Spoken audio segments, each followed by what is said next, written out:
Salt and pepper. Y'all can hold it down for a little bit. I got to get my beer. And Let's hold Oh it yeah. down. Salt and Pepper City Girls at 500. I'll be right back. I'll be right back. Let's go. So what we can't talk wrestling yet, right? No, we can talk whatever we want to talk about. So girl, We talk about Randall. Should we talk about Randall? Randall. So first of all, Randall. Now you know I sent you in the chat. Randall said he like female rappers, which touched my heart Mm-hmm. big time. He touches me and all the time. the names he was dropping off was just amazing. Like Yeah. I feel like we are in a very female centric era right now. Mhm. In a lot of things, especially in wrestling. I know we're going to get to NXT because you know I love Miss NXT. Miss NXT has been cutting up. She has been cutting up. She, like, I feel like the show NXT from a female perspective, and when it comes to female wrestlers, I feel like what this must have felt like when you saw that whole time with Bayley. I'm not saying these girls are on that level. I'm not trying to say, oh, they fashion, they Charlotte. But the aesthetic, the feel of it is giving that. Yes. I'm excited when I see these ladies. Yes. You know, the interaction they had on the last NXT was this past week was really, really good. And having Rhea come down, which was totally a surprise. Y'all have a show already? I mean, we talking NXT. We don't never really talk NXT on this show like that. No shade. I'm gonna keep it 100. Like it's giving NXT, and then we move on. But oh hi NXT, hi niece. But like I feel like seeing all of these women, I'm getting excited to see them again. And there's something about these girls from Australia. I don't know what it is. That Zarya Young, well, she used to be called Delta, but that Zarya lady. And what I appreciate about it, Brinley Reese, who I don't like the character, but you can tell that she's getting her reps in. They didn't just squash Brinley Reese. She definitely got her ass beat, be clear, but they didn't just squash her. Yeah. You know? But Zarya looked amazing, and having all of these ladies from international promotions show up and be at NXT, and you're now facing these girls who were from the NIL program, and you know now they're clashing, and it makes sense. It also makes sense now why we're seeing Lash and I forget her name. Oh my god, homegirl, Jakara. Lash and Jakara on main roster, because honestly, like looking at what's going on in NXT now, not saying they couldn't work in that, but I feel like seeing them on the main roster now makes more sense. I think the presentation, the pre-presentation really helped people like me that didn't know who Delta was or knew who Julia was, but try to get acclimated to Julia being in this space. And I feel like not the way they brought them in, they didn't bring them in to the point where, like you said, they squashed the ladies. They brought them in such a way where they looked strong. They still didn't make the bout, but it's more palatable in my opinion. And seeing that scene with them in the ring, that was like I love that. I love that. It feels like there isn't any dissension, because when you see like two different worlds come together, and clearly those girls have been wrestling in Japan. In Japan, that's just a completely different level. And I just love that they've come into the fold, and it feels right. Yeah. And they feel like the number one locker room for all of wrestling right now. It just feels like they have the best division. As far as women. Overall, yeah, I agree, unfortunately. And the thing is, this is a great study on sometimes you don't have to have everybody being the best wrestler in the world, right? Because some of these girls do need work. Let's be clear here. Right. But the way they, I mean, this is the place where you're supposed to need work, though. Right. So it's okay. That's right. Right. But the way that it's being booked and then having these girls come down, like seeing Rhea was such a surprise. Like I gagged a little bit. Yes. And then how they're integrating, because we know that this Rhea Ripley attack at the end of NXT is going to integrate into something on the main roster. Right. Well, Which you know what?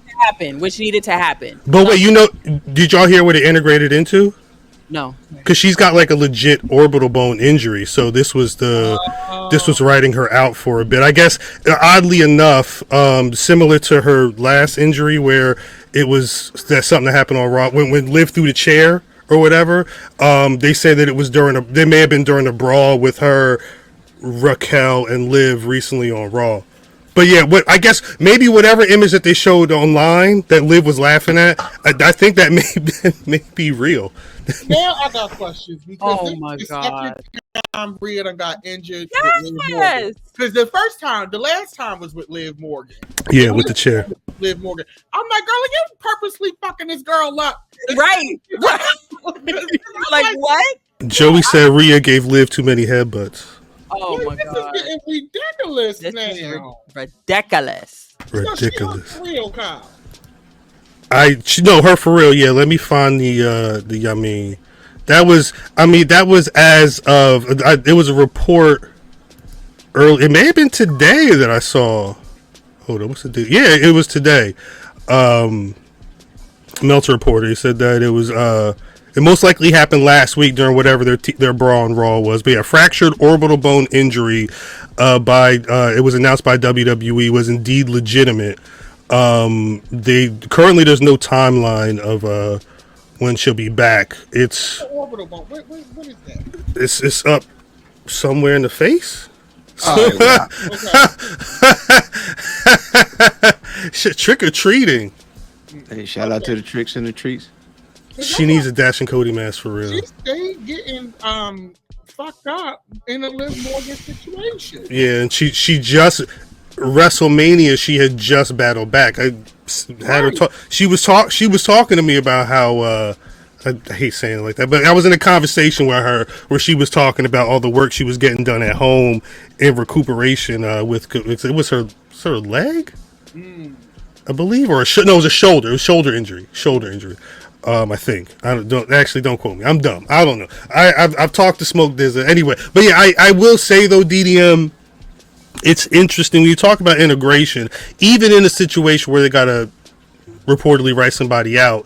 It's ill for WWE to have Raw and SmackDown be connected enough to NXT to where you could do, and not just do that on the show, but like have news happen on the show that it makes the whole, it really makes the WWE feel like a universe when you're able to do that. I don't know why they still do drafts. I understand it, but I like the fact that people can be assigned to a show, but then still show up and wreak havoc everywhere else. It seems like they're what I like about when you speak about the people coming on different shows is that we're starting to see that a lot more. Like we're starting to see Raw people show up, and not just the tag team women's champions, but you're starting to see Raw people show up on SmackDown. SmackDown people show up in Raw, and the way that they explained it, I don't know if you caught it, but Adam Pearce was on a phone with Nick Aldis, and Adam Pearce was like, I said that only Jimmy could come. I didn't say that all of them could come. That's not what we agreed to, right? Word.